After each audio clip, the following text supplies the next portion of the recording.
What if I told you that one of the greatest spiritual awakenings of our time isn't happening under bright stadium lights or from a booming stage in the West, but in complete silence? In kitchens, back alleys, cellars and remote mountain villages. Not in freedom, but under the watchful eyes of one of the most tightly controlled regimes in the world. While the world watches China for its economic power and global influence, very few notice something deeper. Something eternal is quietly blooming beneath the surface. Catholicism, once considered a foreign faith, is not just surviving here, it's thriving. And it's not growing because of public campaigns or government permission, no. It's growing in hushed prayers, whispered hymns, and lives transformed in secret. This isn't just a story about faith. It's a story of spiritual courage, sacred resilience, and quiet revolution. Stay with us as we uncover how millions in China are discovering the Catholic faith, often at great personal cost, and why this ancient church might just be China's next great awakening. And if you find this video inspiring, please give it a like, share it with someone who needs to hear it, and subscribe to our channel. Your support helps us bring these untold stories to light. Number 1. Catholicism in China, a flicker in the dark. The Catholic faith in China isn't booming in the way you might expect. There are no giant revivals, no viral evangelism on social media. It's much quieter, and that's precisely what makes it so powerful. In a land where surveillance is part of daily life, belief can be dangerous. Yet Catholicism is growing in classrooms, hidden chapels, and family living rooms. It flourishes through the faith of teachers, farmers, university students, and quiet thinkers. The message of Christ is passed hand to hand, heart to heart, away from the eyes of authority. Despite opposition, the church in China lives on. Not because it's convenient, but because it speaks to something deep and unshakable. People are discovering the gospel not through loud preaching, but through holy living. Number 2, a history rooted in dialogue and suffering. To understand what's happening today, we have to go back. Catholicism first arrived in China in the 1200s, but it was the Jesuit missionary Matteo Ricci in the late 1500s who truly opened doors. Ricci didn't try to impose Western customs. Instead, he learned Chinese, studied Confucian thought, and built bridges between cultures. He taught that truth is universal and could flourish in Chinese soil. But over time, the faith became entangled with politics.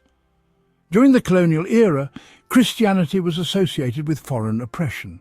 After the Communist Revolution in 1949, religious freedom was crushed. Churches were shut down, priests were imprisoned, and believers were scattered. A state-controlled version of the church was created, the CPCA.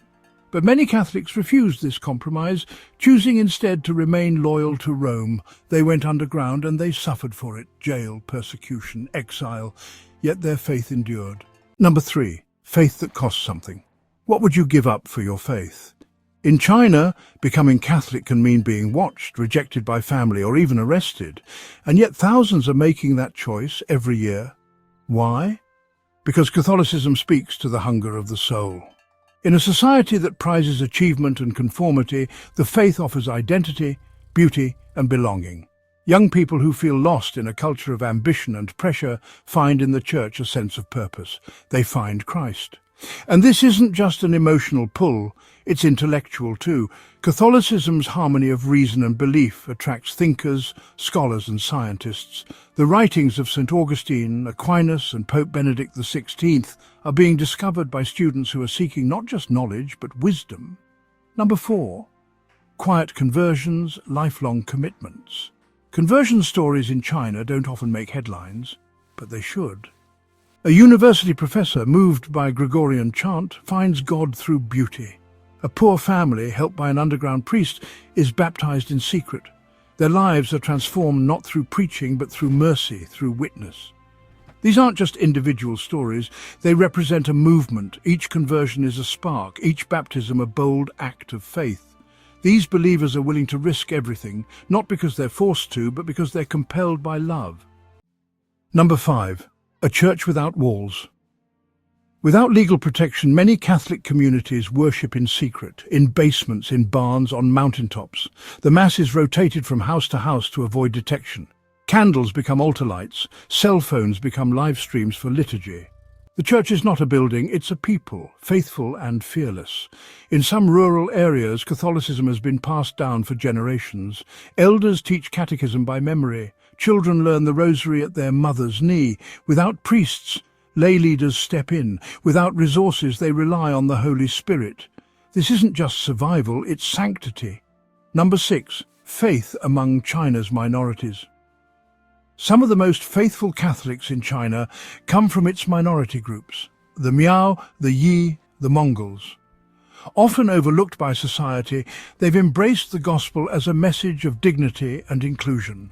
Through translated scriptures and local traditions, these communities have integrated the faith into their cultural life. Hymns in native languages, processions through mountain paths, and prayers before the planting of crops testify to a deeply rooted, deeply joyful faith. Number 7. Evangelization without noise. Chinese Catholics don't have access to mass media or public evangelism. Instead, they evangelize with their lives. A business owner treats workers with honesty. A teacher quietly mentors students with Christian values. A teenager shares a Bible verse with a friend. This is the gospel in action. As St. Francis of Assisi said, preach the gospel at all times. If necessary, use words. That's exactly what they're doing, not rebellion, just radical love. Number 8. The Shrine of Sheshan, symbol of silent hope. Outside Shanghai, high on a mountain, stands the Shrine of Our Lady of Sheshan.